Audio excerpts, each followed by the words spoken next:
Welcome dear rockets. दोस्तों आज की मूवी के बारे में क्या ही कहें, कुछ समझ नहीं आ रहा। जो भी कहेंगे कमी होगा। इसमें है मैजिक, प्यार, कत्ल, investigation, mystery, court room drama, इन सब का ये अनोखा मिश्रण है। और आखिर में ऐसा ट्विस्ट है दोस्तों इस कहानी में कि आपको क्या ही बताएं। फिर भी वन लाइनर बता ही देते हैं। एक बढ़िया सा कत्ल होता है और विक्टिम की लाश पूरी तरह से जल जाती है। अगर कोई एविडेंस है तो वह है विक्टिम का अंगूठा। इस एविडेंस के बल पर क्या कानून के रखवाले ये पता लगा पाएंगे कि विक्टिम कौन है, उसका कातिल कौन है और उसने कत्ल क्यों किया। बड़ी दिलचस्प कहानी है दोस्तों, पूरी सस्पेंस थ्रिलर से भरी पड़ी है। नाम है the tooth and the nail. तो कहानी की शुरुआत होती है 1940s के दौरान, जब हैट पहना हुआ एक आदमी एक घर के सामने खड़ा है। उसके पास चाबी है जिससे कि वो घर के अंदर जाता है और उसके हाथ में एक बैग है दोस्तों। लेकिन तब पीछे से कोई उसके सर पे गन रख देता है। फिर आती गन शॉट की आवाज और कोई पुलिस को कॉल करता है। तो एक पुलिस ऑफिसर इन्वेस्टिगेट करने आता है। वहाँ फर्श पर एक अंगूठा पड़ा हुआ है और एक लाश जल रही है। तभी पीछे से कोई आता है जिसके हाथ में गन और चाकू है। जरूर यही कातिल होगा, ये सोचकर उस आदमी को अरेस्ट किया जाता है। केस फिर धीरे धीरे कोर्ट रूम पहुंचता है और एक लॉयर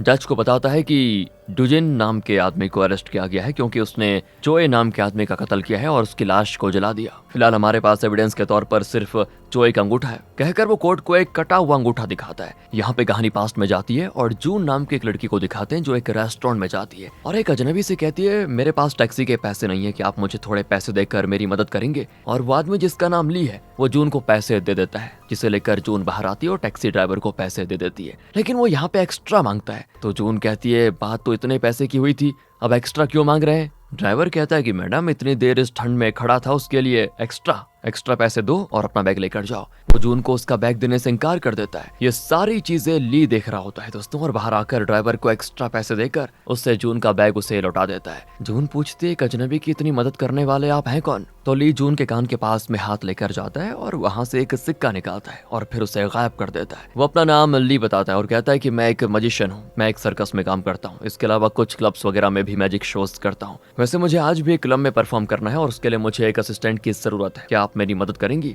जून भी उसे अपना नाम बताती है और उसकी मदद करने को तैयार हो जाती है। अब दोस्तों अगले सीन में ली क्लब में अपना मैजिक कर रहा होता है और जून ऑडियंस में बैठी होती है। तो ली ऑडियंस से कहता है कि देखो आप में से किसी को मुझे शूट करना होगा और मुझे उस बुलेट को अपने मुंह पे पकड़ना होगा। तो मुझे शूट करने के लिए कौन तैयार होगा। मैडम आप जैसी खूबसूरत औरत मुझे शूट करेंगी तो बड़ा मजा आएगा, आइए जरा यहाँ पर, कहकर वो जून को ही बुलाता है। अब जून घबराई भी होती है क्योंकि उसे मैजिक के बारे में नहीं पता कुछ ज्यादा। लेकिन ली जून के हाथ में गन देकर दूसरी ओर जाकर खड़ा हो जाता है और कहता है कि मुझे शूट करो। जून शूट करने की बड़ी कोशिश करती है लेकिन गन शूट नहीं होता और अचानक गन चल जाती है और वहां का ग्लास टूट जाता है। बुलेट ली को लगती है और वो नीचे। ऑडियंस में सभी घबरा जाते हैं लेकिन तब अचानक ली उठ जाता है और उसके मुंह में एक बुलेट होता है। तो ली उसको निकालकर सभी को दिखाता है कि देखो मैंने बुलेट अपने मुंह में पकड़ लिया था। सभी बढ़िया तरीके से क्लैप करते हैं कि बहुत ही अच्छा मैजिक किया। वैसे दोस्तों क्या आपने लाइव मैजिक शोज देखे या फिर आप खुद मैजिक करते हैं तो अपना एक्सपीरियंस कमेंट्स में बताना। यहाँ शो के बाद ली और जून बाहर आते हैं तो जून पूछती है आपने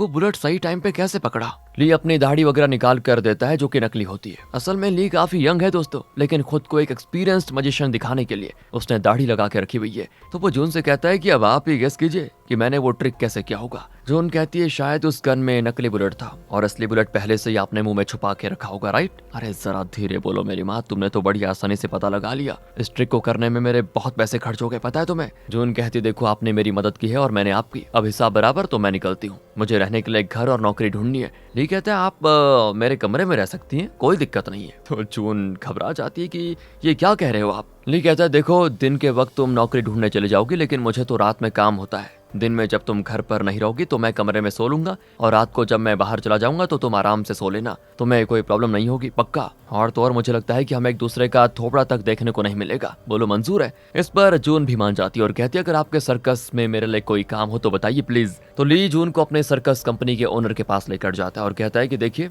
ये हमारे सर्कस के लिए कुकिंग कर सकती है। पर ओनर जून को काफी देर देखकर इस नतीजे पे पहुंच जाता है कि इसे कुकिंग का काम नहीं दूंगा मैं, बल्कि ये हमारे सर्कस कंपनी में डांसर का काम करेगी। फिर जून को डांस की ट्रेनिंग दी जाती है और लगता है जून और ली साथ में परफॉर्म करेंगे। फिर दोनों घर जाने लगते हैं तो ली जून को बताता है सुनो सर्कस में क्लोन का काम बहुत मुश्किल होता है। क्लोन बनकर हम ढेरों लोगों को हंसा सकते हैं और सभी क्लोन को पसंद करते हैं, लेकिन एक बार क्लोन अपना भेष निकाल कर सड़क पे आ जाए तो कोई उसे नहीं पहचानेगा। जून पूछती है वो सब तो ठीक है ली, लेकिन तुम इस सर्कस कंपनी में कैसे आए। ली कहता है मैं आया नहीं था, मुझे तो यहाँ बेच दिया गया था। वो मेरे पेरेंट्स की मौत के बाद मैं अपनी एक रिश्तेदार के यहाँ पर रहने लगा, लेकिन उसने मुझे इस सर्कस को बेच दिया। ये सुनकर जून को उसके लिए थोड़ा बुरा लग जाता है। फिर सर्कस शोज के पोस्टर के लिए ली और जून की फोटोज ली जाती है। सर्कस शुरू होता है जिसमें जून का डांस और ली का मैजिक शो काफी सराहा जाता है। इस तरह कई दिन बीत जाते हैं दोस्तों, सब बढ़िया चलता है। ली और जून की दोस्ती प्यार में बदल जाती है धीरे धीरे और दोनों की शादी भी हो जाती है। यहाँ कहानी फिर से आती है प्रेजेंट में,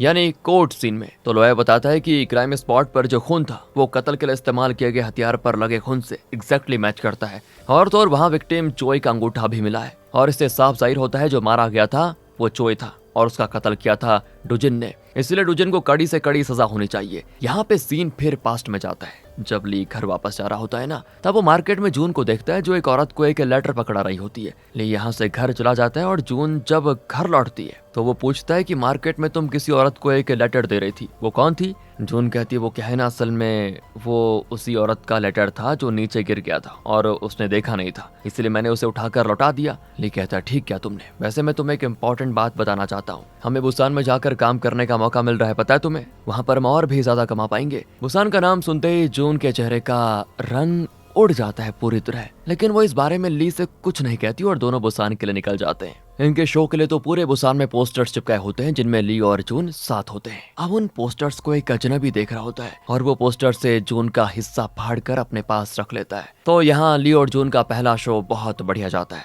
लेकिन शो के बाद जून उल्टी करने लग जाती है। ली कहता है तुम आराम करो, बाकी का शो मैं मैनेज कर लूंगा। अब जून दोस्तों अपने कमरे में होती है, वो कोई बैग बेड के नीचे छुपाकर बाहर चले जाती है। ली भी शो खत्म करके होटल लौटता है तो रिसेप्शनिस्ट उसको एक लेटर देता है और कहता है ये आपकी वाइफ के लिए कोई देकर चला गया था। तो ली कमरे में जाकर उस लेटर को खोलकर पढ़ता है। उसमें लिखा होता है कि कॉपर प्लेट संभाल कर रखना, आज रात में आकर तुमसे ले लूंगा। ली तो समझ नहीं पाता कि ये किस कॉपर प्लेट का जिक्र कर रहा है और तब बाय चांस उसका पैर बेड के नीचे पड़े उस बैग पर लग जाता है। तो वो उसको निकाल कर खोलता है और उसके अंदर दोस्तों एक कॉपर प्लेट है जिसपे कुछ तराशा गया है। ली भी उस पर थोड़ा इंक लगाकर उसको एक कागज पर छापता है तो वो हिल जाता है, क्योंकि ये करेंसी नोट की छाप है। मतलब ये फेक करेंसी नोट्स छापने के लिए जो इस्तेमाल किए जाने वाला कॉपर है ना, वो है। और जब जून लौटती है तो ली पूछता है कि ये सब क्या है, ये तुम्हारे बैग में कैसे आया? सच बताओ तुम हो कौन और करती क्या हो? तो जून उदास हो जाती है और कहती है मैं तुमसे छुपाना नहीं चाहती थी, लेकिन मुझे उस आदमी से डर लगता है। ली पूछता है किससे डर रही हो तुम, किससे?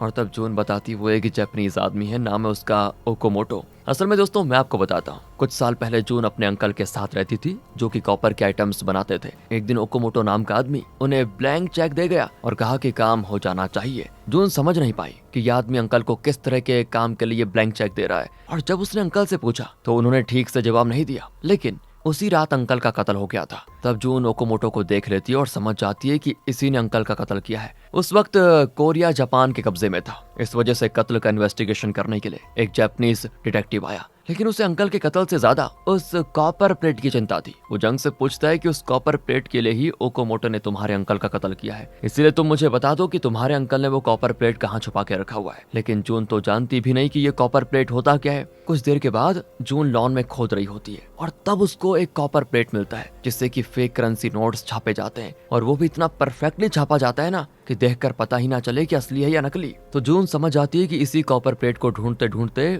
ओकोमोटो और डिटेक्टिव यहाँ पर आए थे, ये उनके हाथ ना लगे। इसलिए जून उस कॉपर प्लेट को लेकर बुसान छोड़कर दूसरे टाउन में आ जाती है और उसकी मुलाकात ली से हुई, उससे प्यार हुआ, शादी हो गई। लेकिन जून को फिर इस सर्कस शो के लिए फिर से बुसान आना पड़ा और अब सर्कस पोस्टर में जून को देखकर ओकोमोटो को पता चल गया है कि वो बुसान आई हुई है। ये सारी बातें जून ली को बताती और कहती है मुझे उस कॉपर प्लेट को कहीं फेंक देना चाहिए था, उसे अपने साथ रखकर मैंने बहुत बड़ी मुसीबत मोल ले ली है। तो ली कहता है तुम डरो मत, उस ओकोमोटो को ये कॉपर प्लेट चाहिए था ना, हम उसको एक कॉपर प्लेट दे देंगे, फिर वो हमें कुछ नहीं करेगा और मैं खुद उससे बात करूंगा। कहकर ली नीचे जाकर रिसेप्शनिस्ट से पूछता है ये लेटर जिस आदमी ने दिया था वो दिखने में कैसा था? तो रिसेप्शनिस्ट कहता है उसका कद लंबा था, उसने हैट पहन के रखा हुआ था और चेहरा मुझे ठीक से याद नहीं है। तब वहाँ पर बैठा हुआ एक आदमी ली के पास आता है, उसने हैट पहना होता है। ली तो डर रहा होता है कि कहीं यही तो ओकोमोटो नहीं, लेकिन वो आदमी पूछता है तुम वही मैजिशियन हो ना जो बुलेट को अपने मुंह में पकड़ लेते हो? तुम वाकई में कमाल के मैजिशियन हो। मतलब ये ओकोमोटो नहीं है दोस्तों। और तब अचानक एक औरत ऊपर से नीचे गिरकर मर जाती है।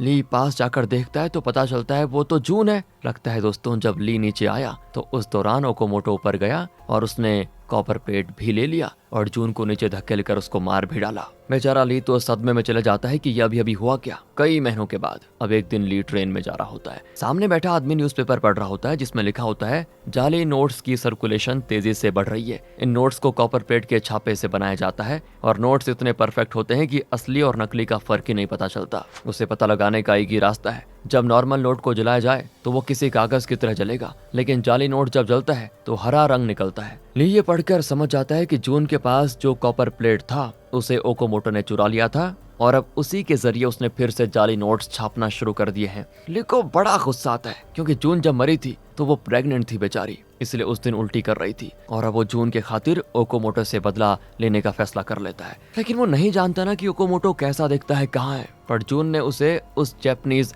डिटेक्टिव के बारे में बताया था जो खुद भी उस कॉपर प्लेट की तलाश में आया था। तो ली उसके ऑफिस का पता लगा लेता है और एक गन लेकर वहां चला जाता है। वो डिटेक्टिव को गन पॉइंट पर धमकाता है कि ओकोमोटो कहाँ है, लेकिन इतने में डिटेक्टिव के आदमी ली को पकड़कर एक सुनसान जगह लेकर जाते हैं। उसे बहुत पीटते हैं कि तुम हो कौन, सच बताओ, तुम्हारी जान ले लेंगे नहीं तो ली कहता है कि मैं ओकोमोटो के तलाश में आया हूँ, उसने मेरी वाइफ का कत्ल किया है और मैं उससे बदला लेना चाहता हूँ। तो डिटेक्टिव बताता है कि इस वक्त वो शायद सियोल में होगा क्योंकि उस तरह के बड़े शहरों में जाली नोट छापने का सर्कुलेशन आसानी से होता है। तुम एक काम करो, सियोल चले जाओ और वहाँ उन इलाकों में उसको ढूंढो जहाँ अमीर लोग रहते हैं। वहाँ ज्यादातर लोगों को इंग्लिश नहीं आती, लेकिन ओकोमोटो को बढ़िया इंग्लिश आती है। इतना ही नहीं, ओकोमोटो के साथ हमेशा एक औरत भी होती है। इन बातों से तुम ओकोमोटो को पहचान सकोगे। इतना बताकर डिटेक्टिव ली को छोड़ देता है। ली भी सियोल चला जाता है दोस्तों, लेकिन प्रॉब्लम तो यह है कि ली ओकोमोटो को पहचानता ही नहीं। लेकिन ओकोमोटो ली को सर्कस पोस्टर में देख चुका था, इसलिए ली अपना हुलिया थोड़ा चेंज कर लेता है और अपना एक दांत भी तोड़ देता है ताकि वो आसानी से पहचानने में ना आए। तो वो सियोल में फिर टैक्सी ड्राइवर का काम कर लेता है। वो भी सिर्फ रात के वक्त काम करता है। इतना ही नहीं, वो सिर्फ अमीर लोगों को ही अपना कस्टमर चुनता है। उसकी टैक्सी के बैक सीट के नीचे एक कारपेट होता है जिस पर इंग्लिश में कुछ लिखा होता है और जब भी उसे कोई जापानीज कस्टमर मिलता है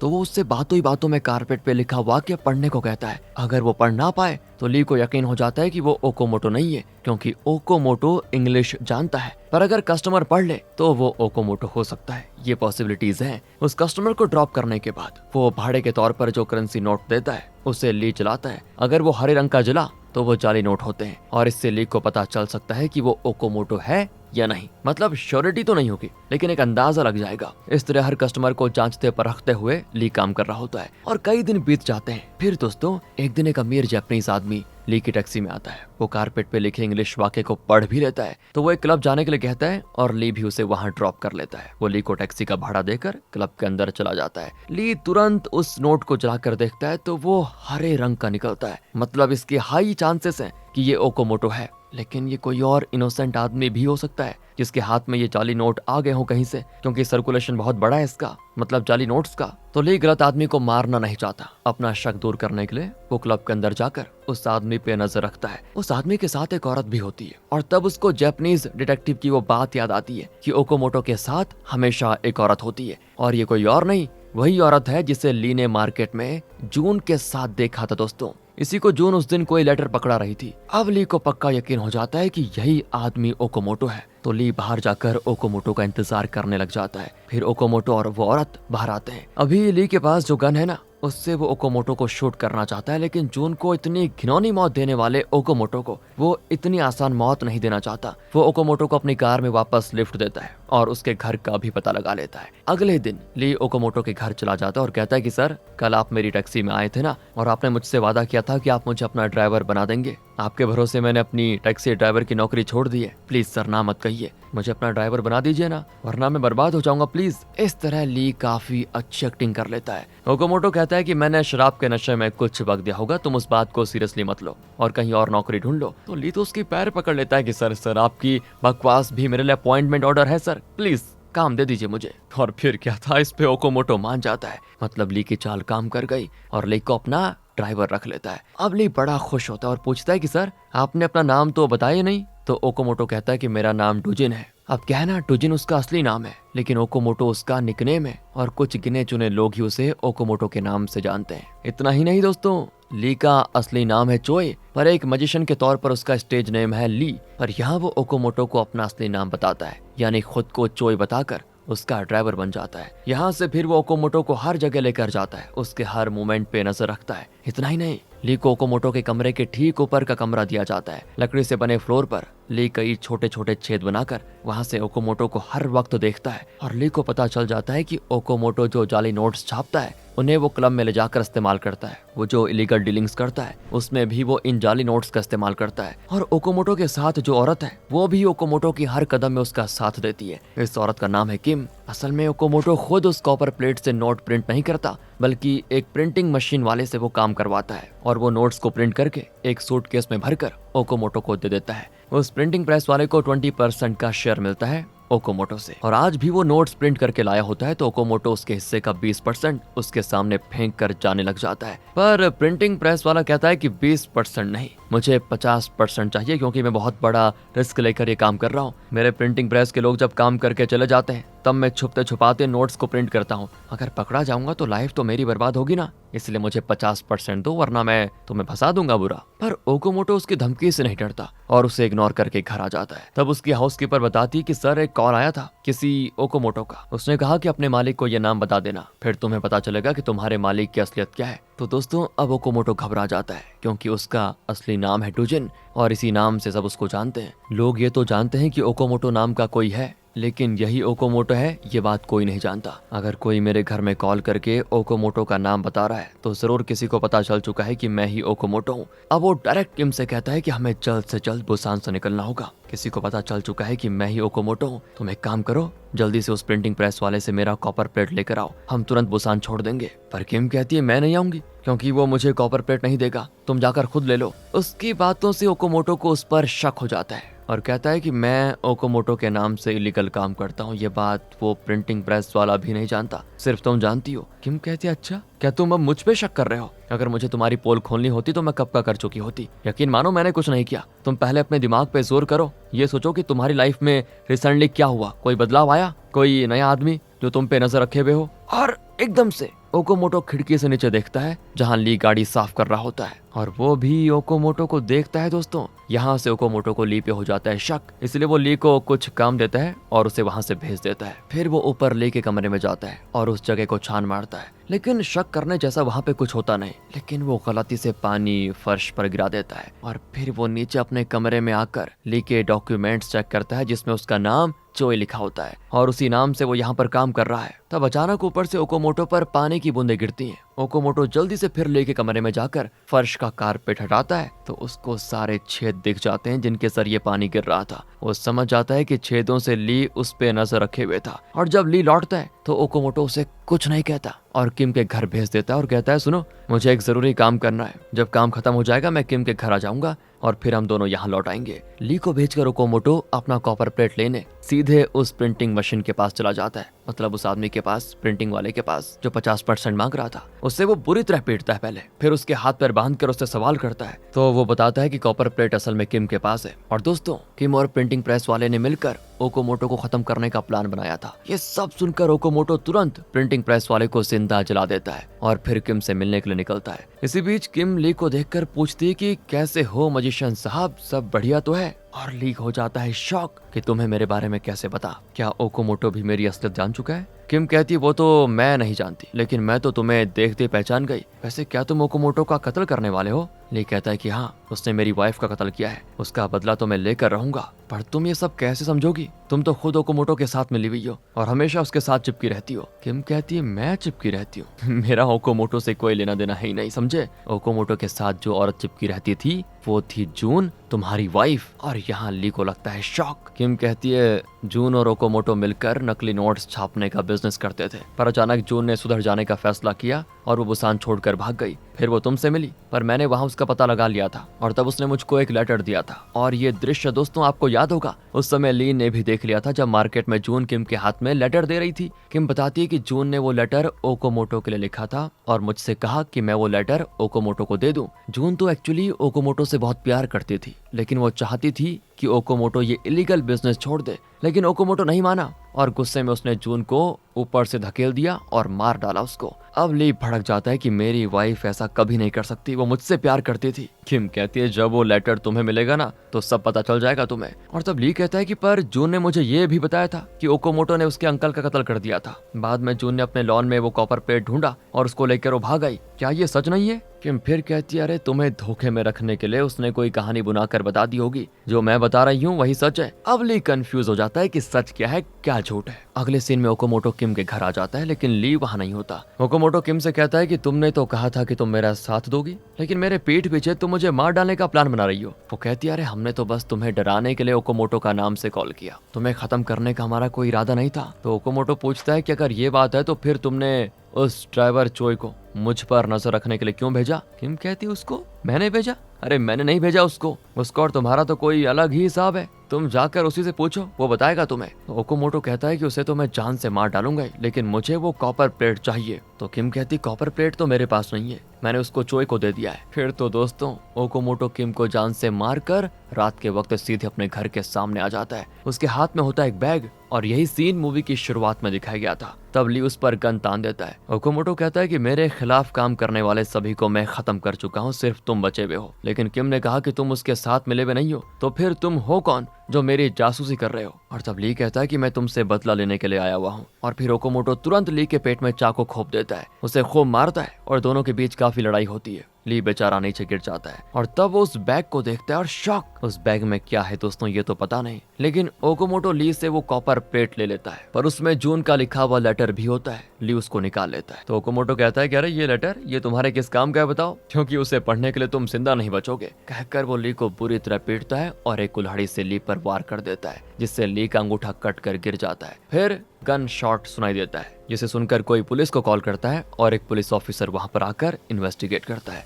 यह भी शुरुआत में दिखाया गया था। फिलहाल दोस्तों क्राइम स्पॉट पर ओकोमोटो है, लेकिन उसका असली नाम डुजिन है, तो उसे यहाँ से हम डुजिन कहेंगे। तो वहाँ पे एक लाश जल रही होती है, लगता है डुजिन ने ली को जला दिया। ली का अंगूठा वहीं पर पड़ा होता है, लेकिन पुलिस की इन्वेस्टिगेशन में पता चल जाता है कि यह अंगूठा चोई नाम के आदमी का है, जो कि ली का असली नाम है। और कोर्ट में सुनवाई होती है और डुजिन को कोर्ट में लाया जाता है। लॉयर पूछता है कि आपने अपने ड्राइवर चोई का कत्ल क्यों किया? तो डुजिन कहता है मैंने उसका कत्ल नहीं किया। अच्छा आपने नहीं किया, अगर आपने नहीं किया है तो उस कुल्हाड़ी पर आपके ये फिंगरप्रिंट्स कैसे आए? हाँ मैंने वो कुल्हाड़ी उठाई और चोई को मारने गया जरूर था, लेकिन मैंने उसको मारा नहीं। लॉयर कहता है कि वाह, जान से मारने गए लेकिन नहीं मारा। पर वहाँ चोई की लाश जल भी गई और उसका कटा हुआ अंगूठा भी पड़ा रहा, ये कैसे हो सकता है? और डुजिन के समझ में नहीं आता कि वो क्या कहे। तब एक विटनेस को बुलाया जाता है, जो दावा करता है कि उसने डुजिन को चोई का कत्ल करते हुए देखा था। उसको देखकर डुजिन हो जाता है शॉक, क्योंकि वो विटनेस कोई और नहीं चोई है, यानी ली। डुजिन चौंक जाता है कि इसको जान से मारने के लिए मुझ पर केस चल रहा है और ये जिंदा होकर इस केस का विटनेस बन गया, ये क्या है?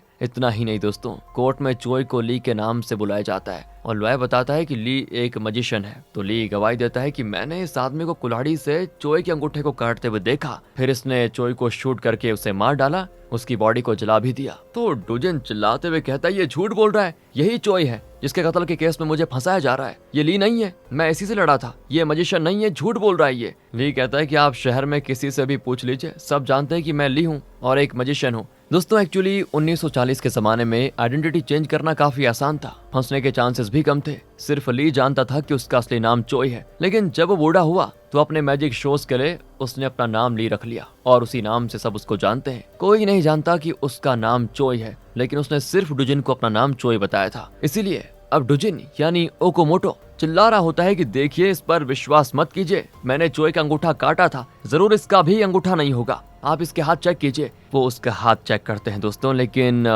ली का सिर्फ अंगूठा ही नहीं, एक हाथ कटा होता है। जज पूछते हैं कि तुम्हारा हाथ कैसे कटा? तो ली बताता है कि मैं एक डेंजरस मैजिक ट्रिक कर रहा था और उस दौरान मेरा हाथ कट गया। और यहाँ पे असलियत पता चल जाती है कि जब ली और ओकोमोटो के बीच लड़ाई हो रही थी तो एक पॉइंट पर ली ने ओकोमोटो को लगभग मार ही डाला था, लेकिन वो उसको इतनी आसानी से मरने नहीं देना चाहता था, इसीलिए उसने ओकोमोटो को मार मार कर उसे बेहोश किया और उसके पास से जून का लेटर निकाल कर पढ़ना शुरू किया। उसमें जून ने ओकोमोटो के लिए लिखा होता है कि मैं सिर्फ और सिर्फ ली से प्यार करती हूँ, वो मेरी जिंदगी है और मैं उसी के साथ रहूंगी। अगर तुम्हें वो कॉपर प्लेट चाहिए तो मैं दे दूंगी, उसको लेकर मेरी जिंदगी से निकल जाओ। इस तरह उसने ओकोमोटो के लिए अपनी नफरत जाहिर की होती है। और किम ने तो ली से झूठ कहा था कि जून ओकोमोटो से प्यार करती थी। ओकोमोटो ने जून से कॉपर प्लेट ले लिया था और उसका मुंह हमेशा हमेशा के लिए बंद करने के लिए उसने जून को नीचे धकेल कर मार डाला था। ये सारी बातें जानकर ली बहुत रोता है और वो जून की मौत का बदला लेने के लिए ओकोमोटो को फंसाने का फैसला करता है। असल में ली ओकोमोटो के बैग को देखकर इसलिए चौंका था क्योंकि उसके अंदर